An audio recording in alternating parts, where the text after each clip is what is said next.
We try to bring you high-quality educational and informational content every single day. Why do you think the price is having such an anemic time? The news story of the hour. Jump onto the chart. Is this the beginning of a massive financial unraveling? We got to add a little addendum to the show map today.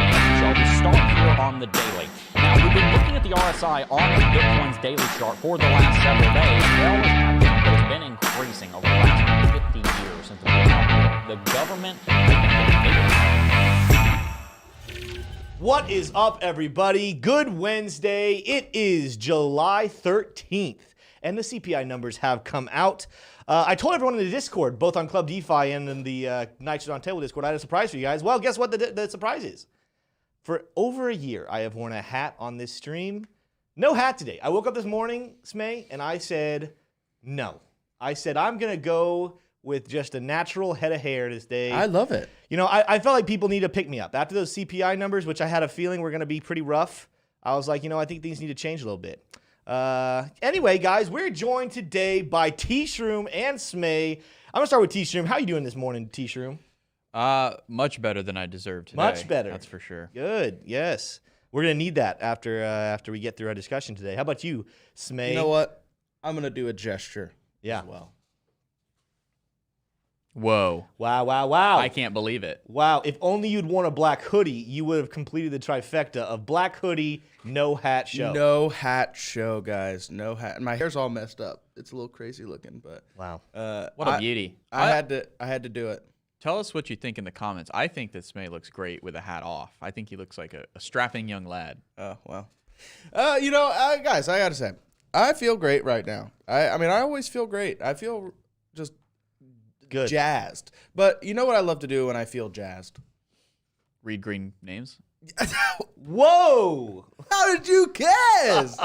What a great. I'm gonna read it. All right, I'm gonna read some green names. We got Elliot Locke, we got Gia S, we got Brad Geidel, we got Mitch Shaw, we got Crypto Red Fox, we got Just Ray, we got Kelly Kellum's in the chat. I love Kelly Kellum. Come on. We have Martine Siebels in the chat. We got Adam Rourke in the chat. We got Matt C in the chat. We got who else we got here? I'm gonna keep going higher pitch. We got Sultan of Soul in the chat. We got all the Groovy in the chat. We got, oh my gosh, all these people are so great. Lauren Rube in the chat. Who else I got here? I'm trying to find some new names here. Great Roofing Incorporated. Yeah, Tristan Williams. Yeah, let's see here. Crypto JMP. Yeah. I love all of you guys. It's great. I love seeing you guys. I love making my intros very long. I do, you know. I love doing that. I think some people do, and some people. Well, it's because I guess I'm just getting all my talking done at the beginning of the show because I'm not going to talk the rest of the show. Yeah. Anyways, back to you, Tim. No, today, Smay, I'm going to let you talk. We're gonna get your take on this stuff because we're going to be jumping in this show. Obviously, the biggest thing on the docket is the fact that I'm not wearing a hat. The second biggest thing on the docket is that the CPI numbers did come out at 9.1%. Again, if you guys have been watching the show for over a week now, we knew that the expected number was 8.8, but T-Soon, when we were really thinking about it, we should have known it was going to go over because at what point throughout this entire year has the expected number actually been met or it's gone less than that? It seems like almost every single time there's a prediction we end up going over on the CPI numbers.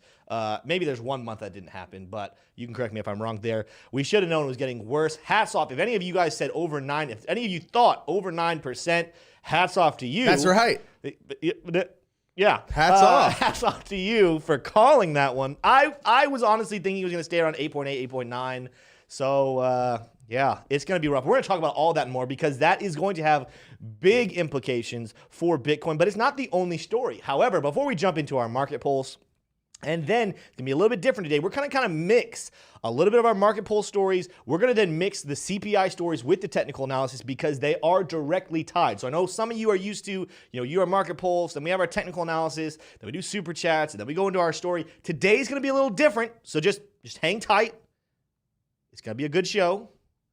Welcome. If you guys have not smashed that like button already, is it glitching? Are there 780 likes? This is crazy. What?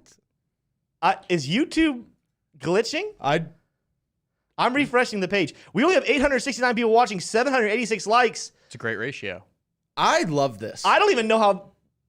I'm thrilled. Maybe it's the hat. Whoa. Lack of It's hat. the lack of hat. That's the I think I'm correlation. onto something here. Or the matching hoodies. The lack of hat. Okay, Wow. hold on, guys. Hold on. Everyone, show your head towards the camera. No hat. Give the likes. Okay. All right. Well, I was about to say smash a like. There's just very few of you left that have not smashed that like, so thank you so much. The next thing, because it seems like people are ahead of the game, if you're not a subscriber already, join the channel, be a subscriber. And if you want your name to be green, any of you guys watching on computer that got We're almost those at great it shout now. outs from Smay. This is almost every viewer is like the show. I know, this is... What is happening right now? I have never seen this before. This is very weird. I'm kind of like jazzed right now. What in the world? Gosh. Anyway, that just rattled me. That just took me off where I was going to go. But what I was going to say is, first of all, I love the people viewing this because we would not be here without you guys. The other people we wouldn't be here is without our sponsors. We have more likes than we have viewers. I love it. What? It's a problem that we want to have, you know? But you got to let me get on. Okay, I'm sorry. Yeah, I'm let sorry. me get back I'm in here. confused. Because we are brought to you guys today by Hedge. And I talked about Hedge the other day. Hedge is a phenomenal tool. And the reason I love Hedge so much is because it allows you to be paid in Bitcoin. And here's what's really cool, because I know a lot of people are going to watch the price action today. Bitcoin was at 20,000 this morning. It dropped down. It even got below 19,000 for a second, hovering right around 19,300 right now.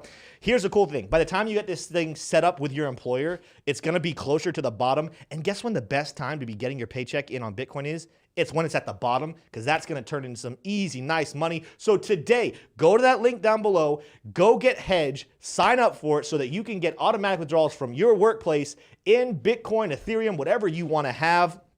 Resist the temptation to be fearful. I'm not giving you financial advice, but I am telling you, if you want a good practical way to DCA and save yourself some exchange fees, Hedge is the way to do it. Go ahead, go take advantage of that. But let's go ahead and jump in to our market polls, because we got a couple stories here that we do want to talk about before we even get to the CPI numbers. Go ahead and stick around. Make sure you don't check out early.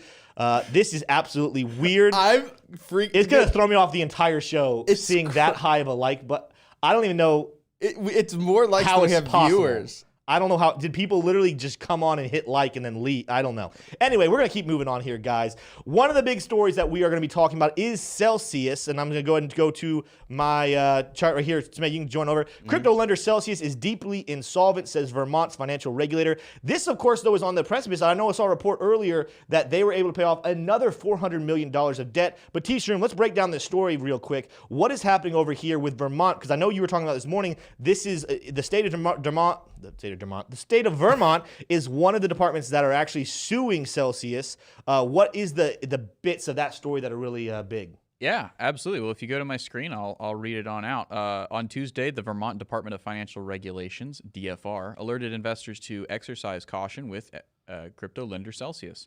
It called the lender deeply insolvent and operated without a proper license. Now, from the headline, you might think that this is that Celsius is insolvent, but in fact, this is just a state, which is it's a big deal.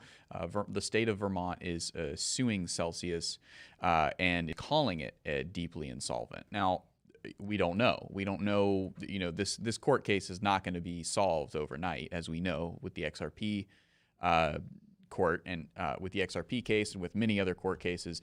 These cases take years and years and years. So yeah. This is going to, this is just a headline. This does not mean definitively that Celsius is insolvent, but, the folks, the lawyers working for the state of Vermont are more than likely pretty intelligent people, and yeah. Their opinion does matter. And I don't think that they're the only state who's come out in suit of Celsius here to defend their citizens. And I think we talked about this a little bit on the show 2 days ago, is that it does look like Celsius is making some moves to get back away from being insolvent, but I just don't know if anyone could ever trust them under current leadership right now. What is his name? Alex Moosh. I said his name wrong the other day, and I'm going to say it wrong again today, so I'm not even going to say it.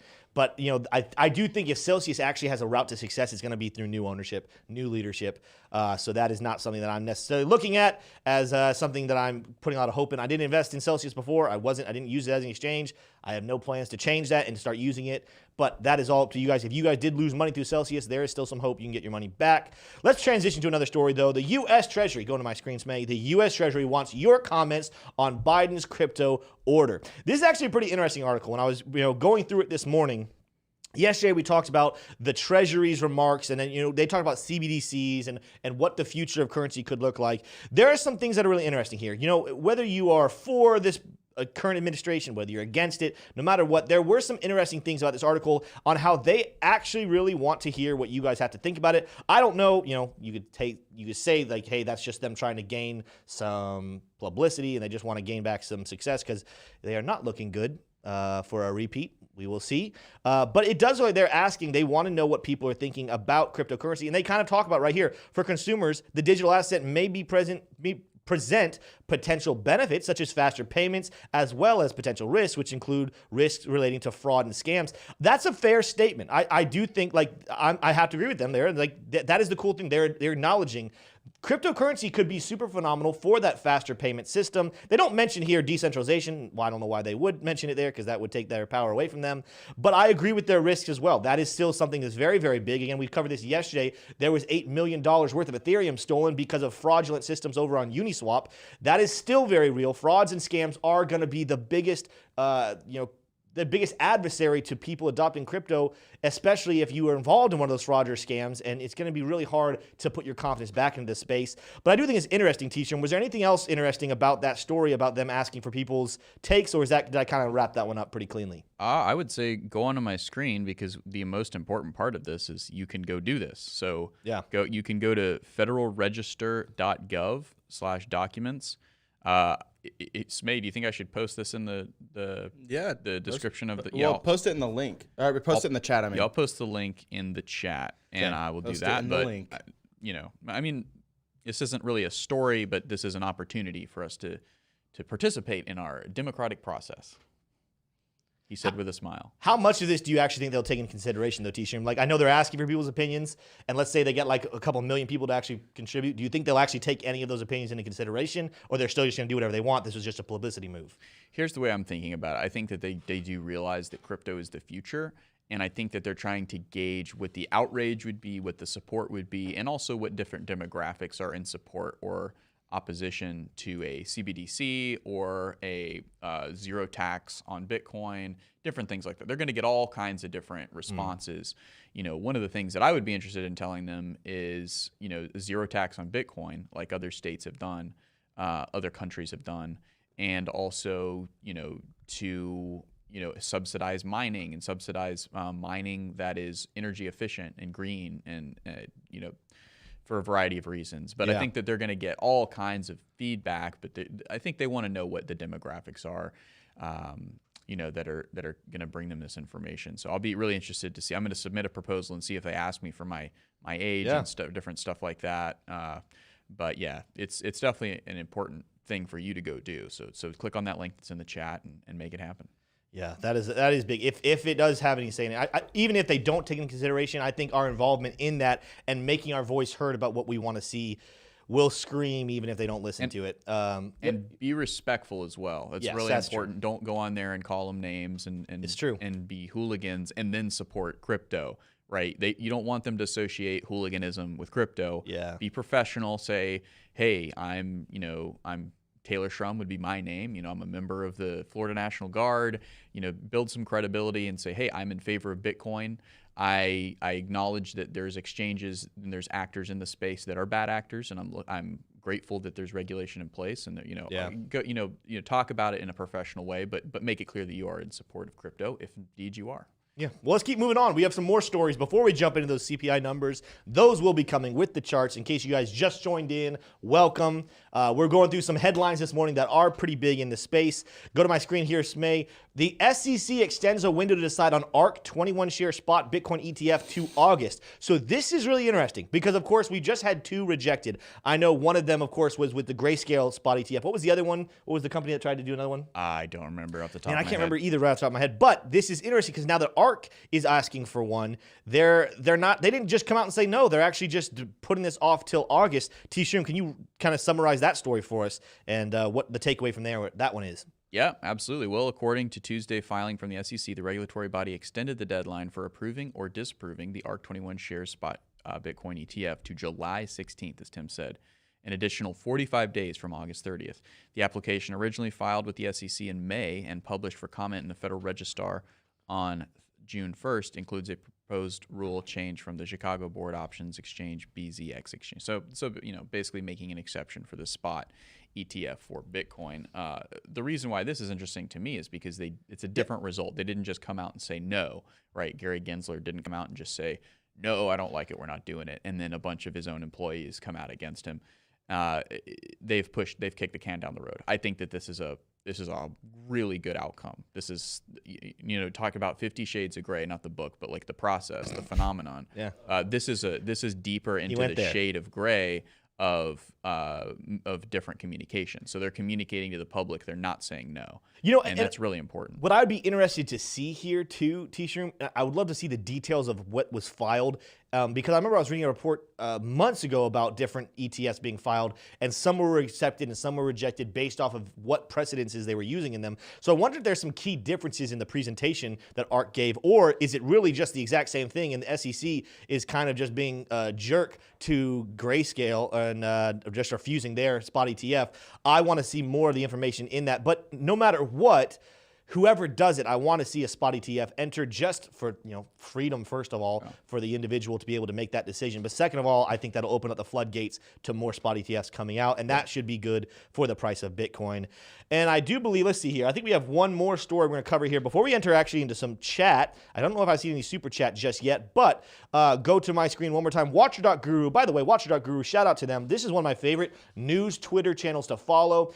Not that they always give all the information, but I feel like they're one of the Twitter channels that put out information extremely fast. One of my favorites, for sure. If you're looking to stay up to date on what's happening, I definitely recommend go following Watcher.Guru. Don't even know them. I would love to get to know them. They have 1.2 million followers, and there's a reason, because it's a pretty good little channel.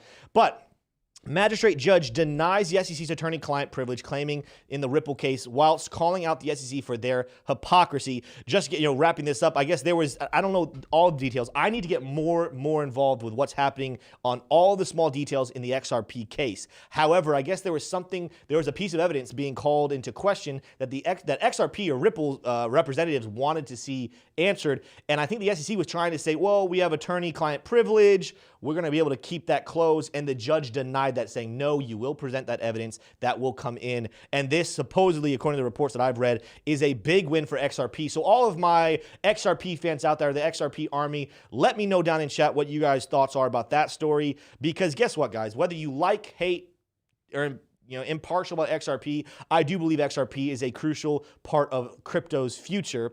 And I'm not saying they're going to beat Bitcoin. I'm not saying they're going to be number one, but I do think they're a crucial part of the future and potentially answering a lot of problems that we still have to answer in the crypto space. Let me know what you think down in chat. If you guys are going to debate it, which I'm sure sometimes is going to happen without the chat, I am all for you guys disagreeing with each other and saying what you think. Just please keep in mind, we want to create a very healthy, uplifting, encouraging community. And guess what? Encouragement and uplifting does not mean you never disagree. I love when people disagree, and I love hearing opinions that differ from mine. What we do not want in chat is anything disrespectful. Please don't attack anyone in chat. Do not call anyone an idiot. Respectfully debate with one another what your thoughts are about all of these issues. With that being said, we're going to, we usually now transition into technical analysis. And I'll pop up the screen real quick. We're not going to go deep technical analysis right now, just in case you guys are wondering. This morning after that news broke, we have a massive red candle on the 4-hourly chart. I mean, you're going to see this massive red candle almost everywhere. Hourly chart here, you're going to see right there, that 8 o'clock window. That is where we dipped. We do have a green 1-hour candle during that 9 o'clock section.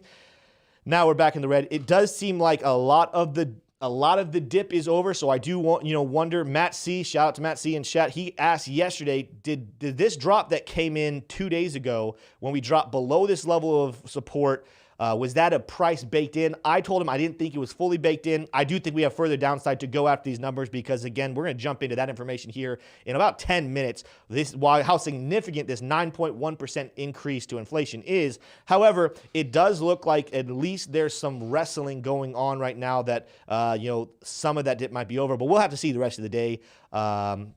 Anytime you see a green hourly candle, there's at least a fight going on. We'll cover that and a lot more. But let's go to chat real quick. It's about 9. We used to do a 9 o'clock show. It's about 10:20.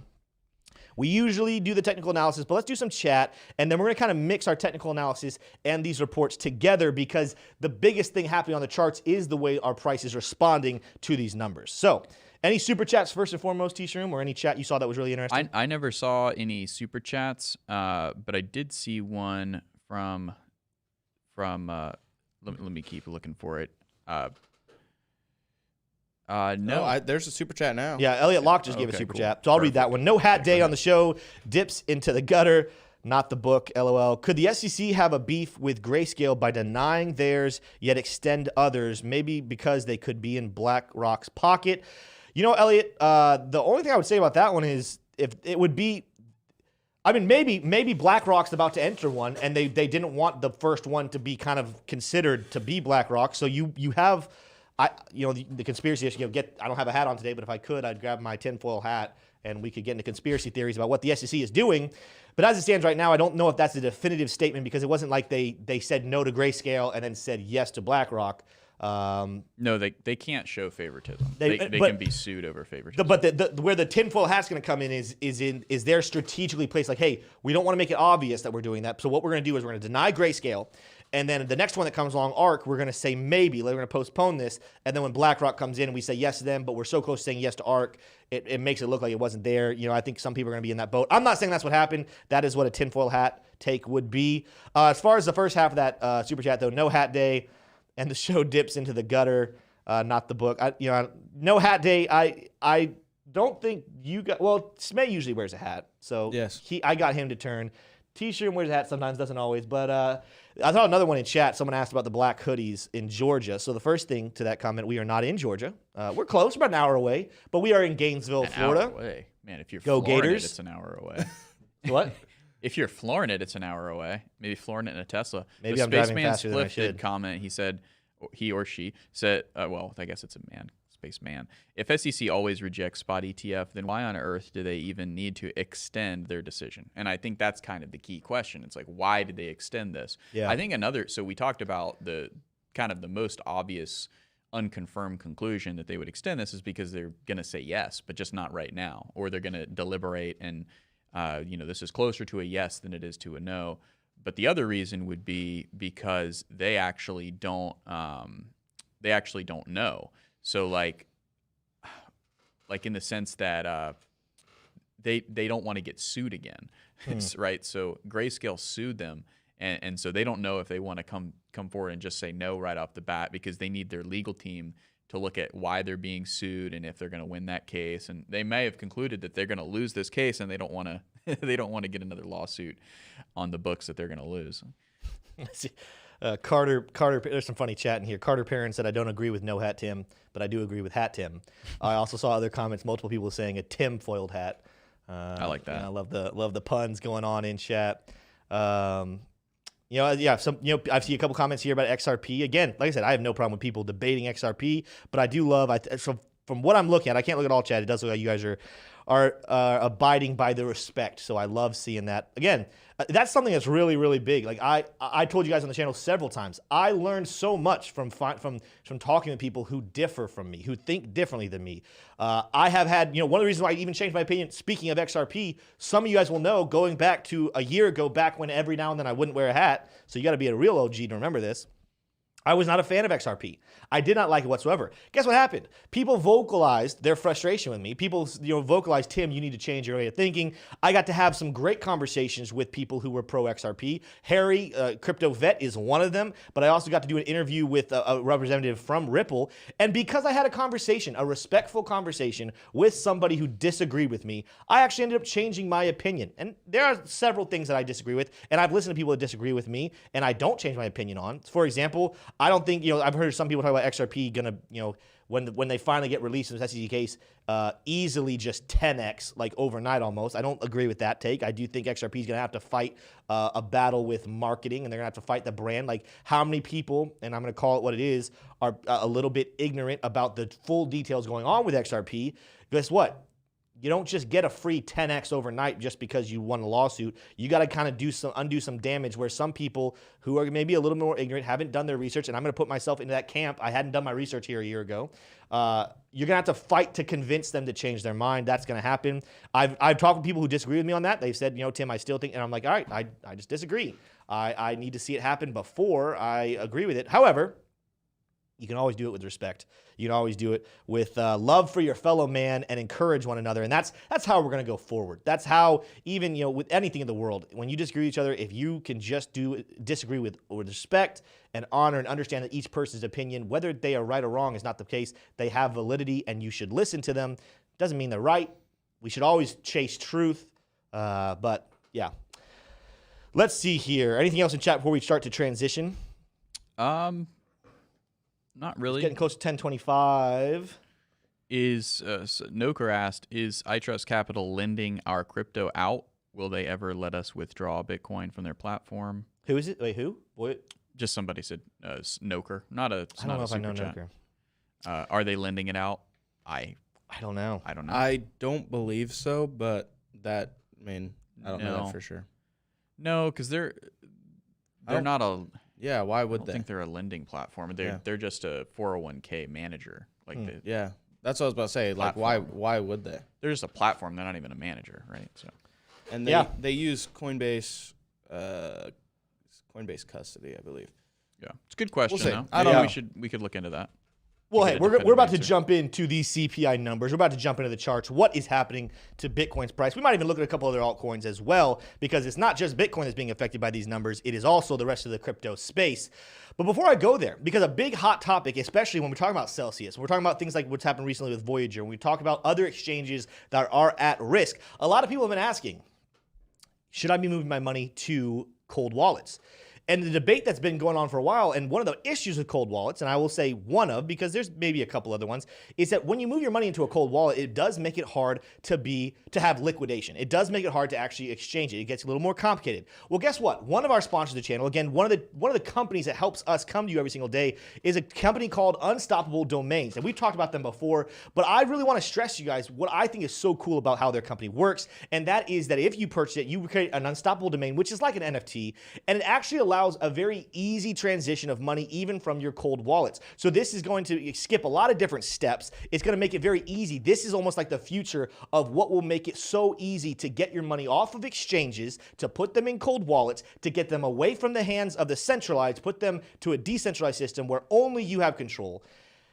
Unstoppable Domains is where you can go buy a domain right now and be able to have the ability to transact very freely, very quickly, very simply. That is the future of crypto as a currency. So we could not do that without projects like Unstoppable Domains. We wouldn't be here as a channel without companies like Unstoppable Domains. So that's another one. If you would love to support our channel and make it easier for you to have that confidence to put your crypto into a cold wallet and still be able to transact it with ease, you're going to want Unstoppable Domains. Go check out that link in the description down below.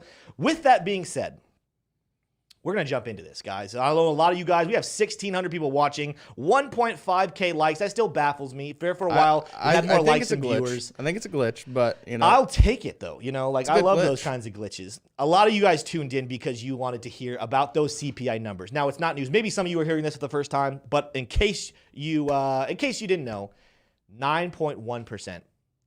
9.1% increase to inflation. Just put that in perspective. The expectation was 8.8. We talked about how it would most likely result in bearish Bitcoin activity if it was at 8.8. It's worse than that. It's at 9.1. We're going to jump into a lot of information about that. But just let's go to the charts real quick. We mentioned this just a second ago. The first thing you're going to want to notice is this news. We had a wick that jumped up above 20,000 this morning. This is on the hourly chart on the 8 o'clock. So literally about 5 minutes at 8:25, Bitcoin climbed above $20,000. And as soon as that report came out at 8:30 Eastern Standard Time, that's where we are, the price plummeted all the way down almost to, it got actually touched below 19,000, jumped back up. But within 5 minutes, it dipped by over 1,000. We do have a green candle that just came in right after during that 9 o'clock window, but we will see what this looks like the rest of the day. You guys are going to notice also, I'm here on the Bitstamp chart. We did have a massive amount of volume come in. I'm imagining there's a lot of people who have already entered short positions on Bitcoin, and I don't expect that number to decrease. I think that number is going to increase as the day goes on. We talked about this yesterday when we're looking at levels of support to keep an eye on. Let me go out to my 4-hourly chart just because I want to see less candles that represent more time. I think the next level of support that we're really looking at this point is matching this wick that we had back on June 30th, around $18,600. I think that's the next level to watch. Let's see as the price starts to move down that way, what the bulls do with it. Are they going to fight, or are they going to let that zone just break through? In which case, the next one we're looking at is about 17,600. Those are the levels that I'm looking at that I think are significant right now based off the CPI numbers. The question is here in 2 weeks, what the SEC says, what the FOMC meeting comes out and Jerome Powell announces. As we speak right now, I don't think I pulled it up. We might need to go to T-Stream screen because I think he has it up. The CME futures predictions on what that have. I'm going to, before you go to his screen, 2 days ago, we looked at it, and the prediction for 50 basis points was over 95%. It actually might have been pushing closer to 96%. That means that literally less than 4% of the people predicting what the futures would look like said 75 basis points. That number has changed dramatically this morning, and it might have changed even more so since when I looked at it. So T-Stream, can you show us on your screen what that chart looks like right now? And then I can't see your screen, so you got to tell me the numbers. Go ahead. Yeah, no, absolutely. So the 75 number is 49% now, and the 50 number here, represents 50 basis points. This represents 75 basis points. It's 50-50, essentially. And you were right. And this morning, I want to pause right there, because this morning when we looked at it, literally less than an hour ago, it was actually still at 60-40. So it was 60-40, 60% being 50 basis points, 40% being 75. So even in the last, I would say about a half hour, it's gotten closer to that 50-50 mark. So yeah, keep going on. Yeah, but the previous week probability was 90%, as you were saying, Tim. So it's pretty wild. And this is updated as of 10/10. So it's not updated to the minute, but it's updated to the last 30 minutes. So it's pretty accurate to the minute. And again, we should say the CME futures are essentially it's an instrument that's traded, and it's what a bunch of people can buy and sell to predict what the interest rate's going to be. And actually, Tim, you said SEC. I don't know if anybody put in the comment. You said what the SEC. You're right. Thank you for correcting me. Yeah, sometimes I misspeak on that. Not the SEC, the Fed. Yeah, SEC was fresh in my mind from the news with XRP and with ARK. Yeah. So do we want to go ahead and read that article? Yeah, let's go for it. How about you read that article, and then we'll kind of start breaking it down, and we're going to be bouncing back and forth and looking at the chart and the future, what Bitcoin's price is going to look like over the next 20 minutes or so. Absolutely, yeah. So if you go over to my screen, inflation rose 9.1% in June, even more than expected as consumer pressures intensify. And the main takeaways, the key points here, again, this is an article from CNBC.com. The consumer price index increased 9.1 from 8.8 was the forecast, the Dow Jones estimate. And this excluded food and energy. The core CPI rose 5.9 and compared with the 5.7 estimate. So we were actually the market was actually thinking that the core CPI would go down, and in fact it went up. So that's also significant. And that the core CPI is the one that excludes food and energy. And then the cost surged for gasoline, groceries, rent, and dental care. Dental care, that's interesting that they include that, but that does make sense. And adjusted for inflation, workers' hourly wage fell 1% during the month and are down 3.6% from a year ago. So some very significant moves here. Obviously, the most significant is the headline inflation. That 9.1 number is going to be a big number that the Fed is going to be considering at their next meeting and in their decision next week. Wow. They got a lot of splaining to do. I mean, and I don't know what they're going to do to get their way out of that. That's we should have known also it was going to be larger. Because remember yesterday, those of you who watched the show, if you didn't watch the show yesterday, I'll just fill you in on it. We had a report from the White House even go ahead and getting in front of the whole thing. and they were talking about how the inflation numbers were terrible, that this is still a reflection of what's happening over in Ukraine with the war between Russia and Ukraine. And to be fair, again, I know a lot of people are going to say like, oh, there we go, blaming Ukraine again. We're going to talk about that. You know, it's not just Ukraine. Obviously, when you print money, and a lot of these reports are not going into the details of the harm of printing money, you do have to give some credit and say, you're absolutely right, White House. You're absolutely right, Biden and the rest of your team, that the biggest thing affecting these numbers right now is gasoline. And it goes, because gasoline is growing, what else is the other one that's really affecting these numbers? The food. So between energy, gas, and food, those numbers heavily affecting our CPI in terms of the data points. That's not telling a full story of the printing of money. But no, the war in Ukraine does not help whatsoever. So we should have expected these numbers. I mean, in all hindsight, it's easy to look back and say we should have. I didn't guess that right. I did think 8.8 or 8.9, but 9.1 is making a lot of sense when you look at the breakdown. And did you show them the breakdown already? I can't see your screen, so I don't know if you The breakdown of the table? the breakdown. The table that. No, I did not. Okay, yeah, we'll talk about that here in just a second. But yeah, let me let you finish what you were going on with there with the report. Yeah, well, no, I concluded Okay. that report. Although what I'm seeing coming across the wire now, if you want to go to my screen, Smay, is the inflation data already out of date, says the White House. So as they downplay the CPI number, so they're trying to deflect. They're trying to keep the stock market going. They're trying to keep people not liquidating their 401ks. And they're claiming that it's out of date. With gas prices tumbling and tentative hopes that the U.S. inflation might have peaked, you'd think the White House would eagerly await the upcoming release of new data on consumer prices for June. Not so much. President Joe Biden aides have aggressively downplayed expectations for Wednesday's consumer price index release because they say of technical factors in how CPI measures things like gas prices. Yeah. So, they're deflecting, they're downplaying it. Yeah. That makes sense because what you have coming up in November is the country deciding whether or not he stays or goes. And if the CPI by then is in double digits, certainly if it's higher by now, that's not going to bode well for Big Joe. But Well, I yeah. mean, December doesn't decide if he. November. Did I say it December? November. Well, but even that, like, that's just the primaries. No, you're right. You're right. But it's a foreshadowing. Yes, Yeah. Decides whether he stays or goes. Yeah. I think there will be a lot of more clarity about what it's going to look like after November. So then that begs the question then, Tim, what do you think is going to happen next week? I'm hearing a lot that the Fed now has the right, they have the ammo, they have the justification to go ahead and hike those rates by an entire percent, right? 100 basis points. And we obviously haven't done it since 1994, but I don't know when the last time we did that, if we have ever done that. Do you think that they're going to do it next week? So first of all, I want to make sure we're on the same page. It's not next week; it's the week after, correct? You know what? You might be right. It's weird, and I think the reason you're saying that, and I made that mistake here a couple of days ago too, because when you're looking back at the last couple of them, it seems like all of the FOMC meetings have followed the week after the CPI reports came out. There's actually been some times where there's no FOMC meeting. There was two different data reports of our of CPI numbers, but this is a weird situation where we actually don't get their response for another 2 weeks. So that's going to be it's a little bit of a difference now. Yep, July 27th. We're about to jump onto the charts here in a second to give my opinion, but before I jump onto the charts, here is the thing, and hindsight will be 2020. So when we get 2 weeks from now and we hear what he says, it'll bring a lot of clarity.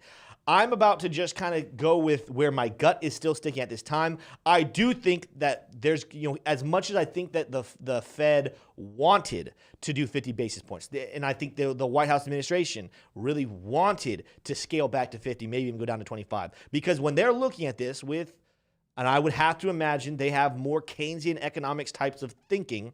When they're looking at a potential recession coming in, their thoughts are, let's protect jobs, let's protect individuals, let's get those interest rates low, let's make it easier to borrow money and to spend money, let's try to pump the economy up. That's their line of thinking. The problem is they're wrestling with this crazy high inflation. So 9.1% as far as inflation is massive, and it is something Jerome Powell will not be able to refuse. So at that point, I do believe that 75 basis points is back as the lead. I know CME futures predictions are kind of catching up with that narrative, but I do think 75 is going to be where it is. And now it gets to the point where it's like, all right, should we go all the way to 100 basis points? I think that that's what they should do, but here is where I think that on a technicality, there might be some pressure to stay at 75. Because like I said, they're wrestling right now, recession, inflation, recession, inflation. I look at recession, low interest rates. I look at inflation, I want high interest rates. There's going to be a wrestling point where those numbers we saw last week, those unemployment numbers, were they where we wanted them to be? No, they were not. But were they absolutely horrible? No, they were not. And that's something that Jerome Powell has been very vocal about, is that that's what he is watching. As he works to lower supply to more match the current demand, or sorry, excuse me, I said it backwards, to lower the demand to match the supply, because right now there's a very low supply in the United States. He wants to do that while keeping that unemployment rate as low as possible, and he can only make these decisions based off the data. So we kind of talked about that. Is that data that we had last week even reliable data? More than likely it is not. However, it is the data that will be utilized for the sake of the opinion. I think there's a good chance that he just stays right at 75, even though in all reality he really should go to 100. But we have 2 weeks for more information to come out to see if he will change his mind. With that being said, I want to go back, and this is a chart I made for you guys a couple of days ago, and we talked about it on the screen. I'm going to go ahead and take my volume down because it's not really relevant to the points that I'm going to be making. I want you guys to see the chart as clear as possible. This is the chart of just this year. So right here, this blue line right here starts, we're in January. So right around this part, right in here is where January started. Every single blue arrow is when we had CPI numbers come out. Every single green arrow is when the FOMC had a meeting and decided to give either an interest rate hike or not an interest rate hike. So just walking through this, back in January, reporting on our December numbers, we found out that inflation was sitting at 7%.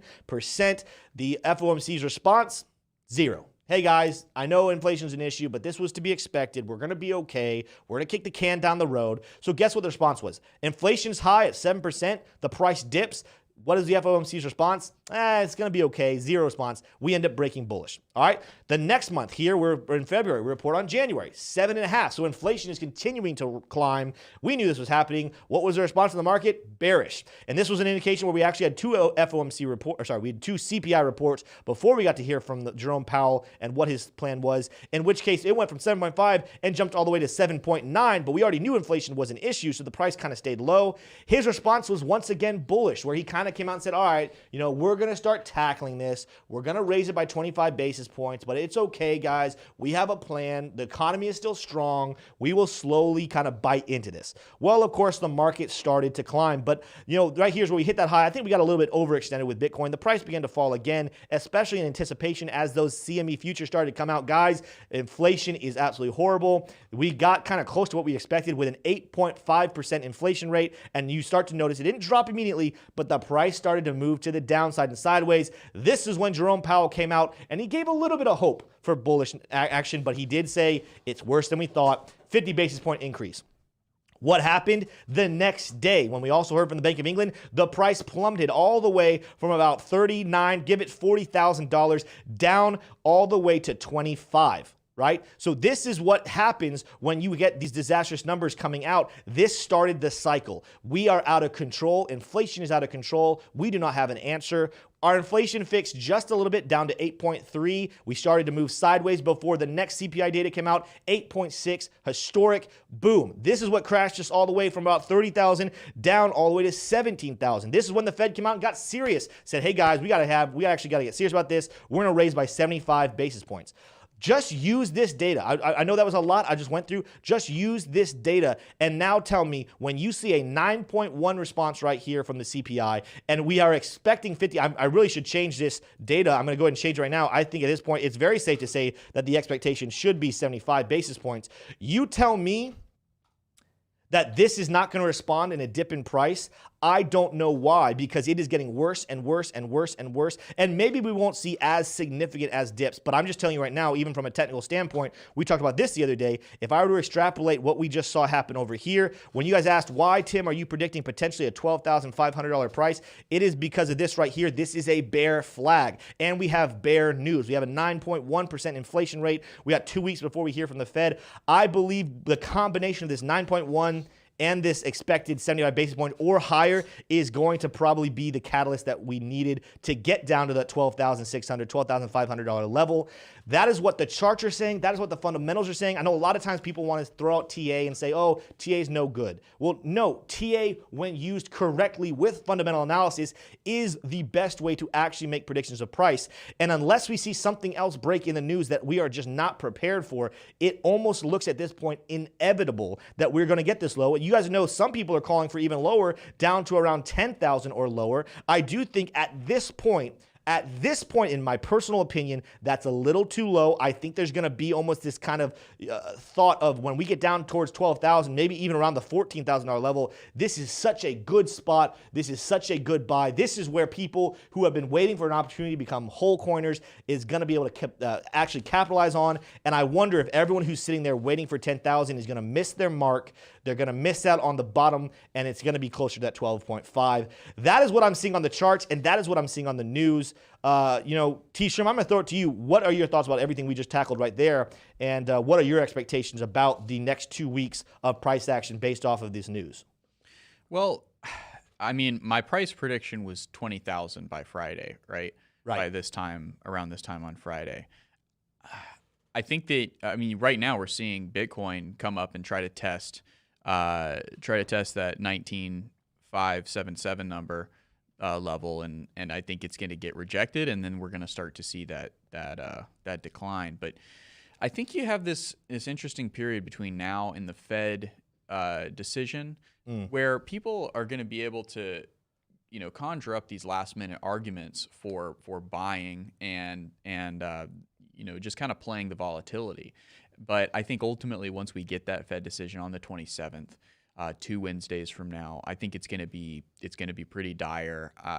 I don't know that it'll be 100% or 100 basis points, or even, but I do think it'll be at least 75, and I think that's probably going to be baked in by that time. So I think between now and then, I think that we could potentially see a higher Bitcoin, just as it kind of plays on the volatility and the uncertainty of how the Fed's going to react. But I think by the time that the Fed does react, I think that Bitcoin goes lower, regardless of whether it's 100 or 75.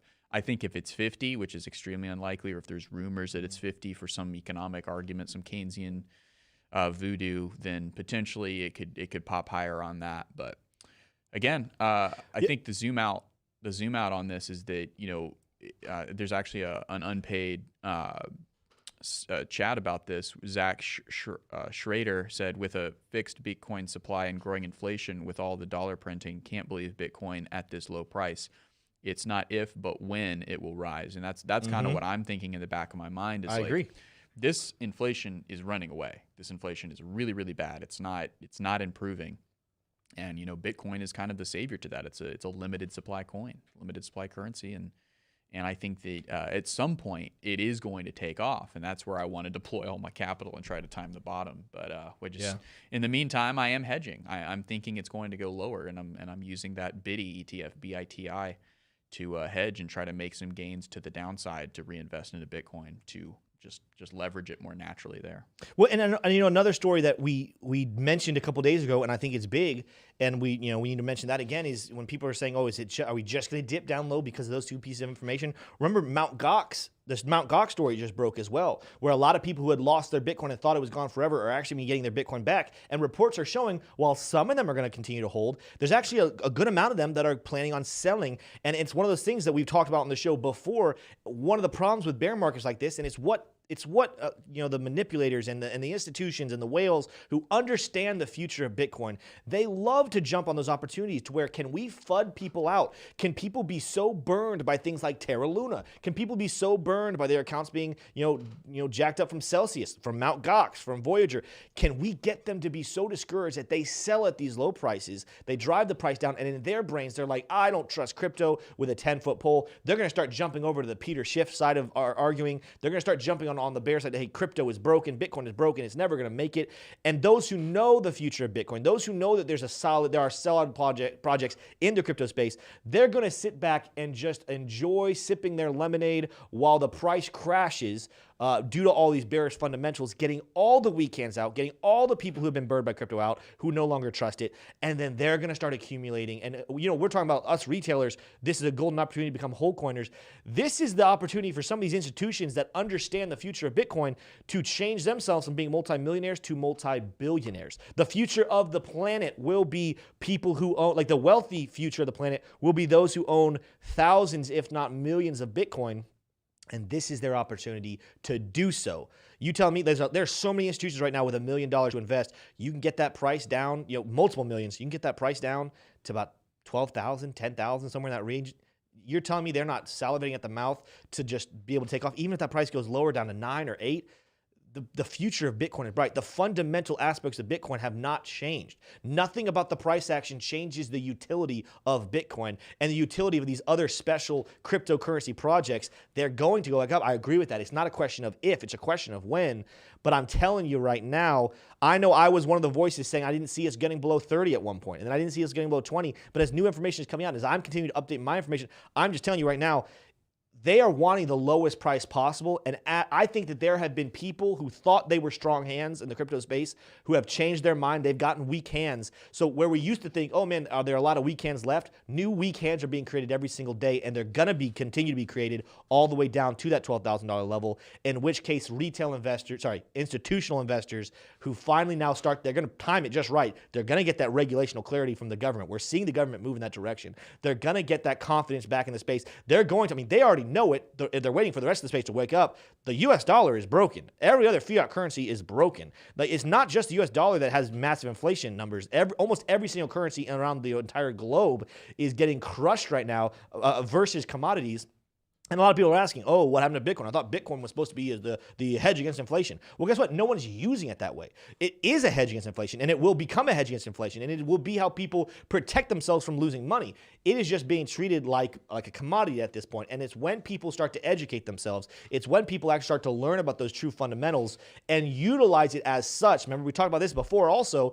Bitcoin will not be the fight against currency until we actually use it as currency. We got to start seeing people do that, and I think that number is going to, as much as people are being discouraged right now, I think there's going to be a point where people just get so fed up and a revolution will start, and people will say, even if I lose, I'm going to go ahead and switch my money into Bitcoin, into cryptocurrency, because this US dollar is just so disastrous. That is my take, but I do think there's pain coming in the market. So for anyone who's watching this, I'm not saying just wait for 12.5, because just as I said, I think some people are going to wait for really low levels and it's not going to get there. Maybe even 12.5 is not going to get there. Maybe we end up stopping at 1750. Maybe we end up stopping at 15,000 or 14,000. What I'm saying though is, get your DCA strategy on point. Begin to DCA in. Remember back earlier, one of the partners of this channel, get your company, get set up with hedge. Make sure you're being able to DCA and get your money switched over, because I know this is a scary time, but trust me, if you can think with a brain that is thinking, man, in 10 years, how will my brain be functioning about what I did 10 years ago? If you can think that way rather than what am I thinking about right now, you will be so grateful when you look back 10 years from now and say, I remember back in 2022 when I was struggling. I remember when I was worried, and day in and day out, I was like, man, do I have enough cash on the side to pay my bills? Am I buying in Bitcoin at the right time? You're going to be so happy. You're like, man, I'm so glad I went with sound reasoning and invested in crypto, DCA'd in at those low levels, and now I'm sitting nice, high, and pretty with a fat stack of Satoshis. Yeah. Well, we've got one more thing I wanted to bring to folks' attention. If you go to my screen, Smay. So this is Gareth Soloway. Gareth Soloway was the individual who predicted a 20K Bitcoin back in January, and a lot of people were really upset at him at the time. But here we are, and he's saying this was his reaction to the 9.1 inflation number that we got today. DXY, the dollar index, reversing pop. And we'll take a look at if you want to queue up the Dixie, Tim, that'd be good for. Look up the Dixie? Yeah. Yeah. Things top out when something very bullish initially causes a pop, then reverses and goes negative. I do have the dollar into huge resistance. Plus, this should be peak CPI. This is the big point here. This should be peak CPI print with oil, copper, nickel, and lumber collapsing in the last few weeks. # peak inflation. So Gareth Soloway seems to be putting his cards on the table yet again. saying that this is the peak inflation and citing the fact that key commodities in industry are receding in price. So, and these are all true. It is true, especially oil has seen quite a decline. Now we're going into we're in the summer months when oil usually is increasing. So this is unusual, and oil could go lower if Joe Biden is successful in his talks with the Saudis. Although that looks like, even if he is, that their capacity wouldn't be there until later into the future. But all things staying the same, essentially what could happen here is that the commodity prices are going to potentially create peak inflation, meaning this will be the last time that we see an acceleration in the rate of inflation. We'll probably still see in the next CPI numbers, we'll probably see a number higher than 8. But this could be potentially the peak inflation. Tim, what do you think? Do you think this is the peak, or do you think that this is only the beginning of a much higher inflation? I know that we had a call with Malachi earlier today, maybe, and he thinks that this is kind of just the beginning, and we're only facing the reckoning now of what the Fed has been doing to combat the pandemic. I think it's the beginning. I'm not gonna say the very beginning. I think the beginning probably was from like 2 months ago or whatever, but we're still early. I think that we're led by people who want to just rely on numbers. And don't get me wrong, numbers are great, but I think all of us are wise enough to understand that those numbers get fudged for certain reasons. The unemployment numbers get fudged, the CPI numbers are fudged, and then they're making decisions based off of that. At this point, I have not seen from Jerome Powell, and I have not seen from the Biden administration the courage and the strength to actually get aggressive to fix these things. And in all reality, there's a part of me that's almost like they're just living in denial. Like the White House coming out and saying, this is all on Ukraine and it's about to get better. These numbers are overinflated. It's about to turn around. They're living in denial of the decisions that we made to print so much money. And I'm sorry, that's just the nature of how that works. I'm not even an economic genius, and I understand when you just start printing money with ease, what's the exact number of trillion of dollars that we printed? You just devalue all the money. And yes, other countries are doing it the exact same. But that's not what we're comparing it to right now. We're comparing it to commodities. We're comparing it to the things that people actually need. And guess what? You are ruining it by printing money over and over and over again. And by living in denial, you're not going to shut down. I cannot trust that we're actually going to stop printing money. It almost sounds like there's a lot of people in that current administration in the Biden White House that want to start printing again because they want to prevent a recession. And that's just not the solution. Unfortunately, we made a bed here 2 years ago, and now we got to lie in it. And that is, we inflated the US dollar, and we got to go through the pain that we should have probably gone through 2 years ago economically. We now delayed it, kicked the can down the road, and now we got to go through that pain right now. And it's going to cause changes to how, elections are going to go differently. I think there's going to be a changing of the guard at almost every single level, and we'll see if that fixes it. If it doesn't, there's going to be another change in the guard down the road. I just think as long as we continue to operate with the concept of fiat currency, even if we have a good administration in-house, even if we have people that stop the printing, leaving the potential for down the road people to print money at ease, at will, whatever they want to do, it will always keep us in a state of danger. It is only when we switch to hard, sound money like Bitcoin that any of us as individuals can have confidence that the economy is in good hands. Yeah. So am I hearing that you disagree essentially with Gareth? We have higher to go on the CPI yes, numbers. I do. I think that there's some hopium in that, and I would love to be wrong, but I think that the numbers are just getting going. I don't think that this was like the peak. Go back and look at, I was looking at numbers 40 years ago. Back in 1980, we got as high as 18% inflation. We are doing it. We are growing in our inflation historically fast. Like, that's the thing. We haven't hit historic numbers in terms of the highest inflation we've ever seen, but the rate of how quickly we are growing in our inflation, it is the highest of all time. Yeah. And again, back in the 1980s, it went as high as 18%. If Jerome Powell does his job and if he gets aggressive, we could prevent 18% again. But I just don't see that happening. I think that potentially we could see numbers go back and match it. Look at this. We thought 8.8 and it jumped to 9.1. Give it another 6-7 months. I just would not be surprised to see us up around 15, 16. Yeah, absolutely. Well, we have a couple We have a super chat. I can go ahead and read if you wanted to switch into that. Yeah, go for it.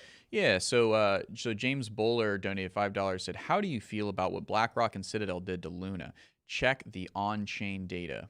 So my reaction to that is this is a conspiracy that I remember seeing that Charles Hoskinson actually retweeted something that was affirming this conspiracy, and then he later took it down. So I think that the consensus is this may have happened, the BlackRock and Citadel getting together to kind of do a GameStop-style takeover of Luna's price. Okay. And, it was all this kind of backdoor hedge fund manipulation type stuff. And it's possible. There's definitely things like that can happen. I don't know. I don't remember exactly what the consensus was, but I don't think it was true. Now you're saying, James is saying to check the on-chain data. So, perhaps there's some emerging evidence from the on-chain. But Tim, did you have any reaction to that? No, I mean, I don't know at this point if I can respond to that one. Yeah, and then Dennis Pizark asked an important question. Just heard Fox that CPI is 10.4. What's the difference? So the 10.4 number, that was a fake leak, essentially kind of, how people have been leaking government documents and government outcomes recently. This was a fake leak. It's been confirmed to be fake, and that's just the end of it. The real number is 9.1, which is high enough. Yeah. And then Kelly Kellum also has a pretty interesting take. By August, we will be in full market reversal from the relief rally. Depending on what happens, we'll get rejected and continue to fall again. But I think large bull push is in the cards before the fall. Yeah, I think so too. I think it's going to be a bull trap, unfortunately. But there could be a change of heart. There could be a change of pace. Well, and I think that there will be. I mean, I know it was so weird this last top of the bull run, the bull market, when we didn't have a blow off top, and that's I think what everyone was waiting on, because every other bull market and bear market had kind of finished with these blow off tops and blow off bottoms. I would not be surprised to see the bottom of this bear market be a blow off bottom. I guess I've never heard that expression, but I'm going to go ahead and just say that's the way I would flip it. And what I mean by that is a massive crash in price, and then almost immediately a bounce back to a higher level, then move sideways for a little bit, and then continue to climb. Is the proper term for that a V bottom? A V bottom? Is that what someone commented? You mean like if it goes down and up? I'm kind of at this point going to go with an unprofessional take on it and say I don't know what the official name for it is, but I think people can track with me as what I'm talking about. Yeah. Well, let us know in the chat. If you guys know the official name for that, let me know. We've got another super chat here from Alium, donating in Canadian dollars, five Canadian dollars. Oh, goodness. And they said, why does BitBoy keep saying something about deflation? Well, it seems like a BitBoy question, first and foremost. But I think what he's talking about is he's saying his fear is that we're going to overcorrect and cause deflation, which, by the way, you don't want deflation. A lot of people, I think, just naturally, if you don't know what you're talking, if you don't know about what inflation is, you would be like, oh, wouldn't deflation be good? No, deflation would be very, very, very brutal. And that's the reason why you want to keep the economy in balance. You don't want to see inflation or deflation, especially with the way the money is put there. Some people are saying V bottom is a good boat, V recovery. So I will change my take to from blow off bottom to V recovery. Can I just pat myself on the back real quick? Good job, Smay. That came from my memory banks. What a guy! What a guy over here, just over there running technical directing. Just run over technical directing, and then I gave him TA terminology. I can't do everything, but I can do a lot of things really well, and that's one of them. Shout out to Smay, because almost every single person we ever interact with. Sometimes people give him a hard time. Everyone has glitches. I watch ESPN and they still have glitches. Almost every single person, though, in the crypto space we interact with just raves about his production quality. That's true. Let me see a one in chat. If you think Smay is the greatest technical director in all of crypto YouTube, put a 1 in chat because it's true. So I should see about 19,000. I'm definitely going to put a 1 in chat. 19,000. I should see 1.9 thousand ones in chat because he is the best. We ran long. Today. I did not think. Yeah. I thought we were going to end a little early, and we actually ended up going long. So we're going to start wrapping out here. A couple of announcements, though. Continue to let us know in chat, in the comments. If you guys are watching this after we went live, let us know in the comments what your thoughts are about CPI numbers. We got 2 weeks to wait for Jerome Powell and the Fed announcement of what is going to be the interest rate hike. I notoriously say that wrong, so I made sure I said that very slowly and very carefully. Interest rate hike. What is it going to look like? Is it going to be 75 basis points? Is it going to be 100 basis points? or do we kind of weenie out and stay with 50? We'll have to wait 2 weeks to find that out. Couple of announcements, though. We will have a video out today. I don't know what the topic is just yet, so you guys have to wait and see about that. Tomorrow, though, guess what I'm going to be doing tomorrow night?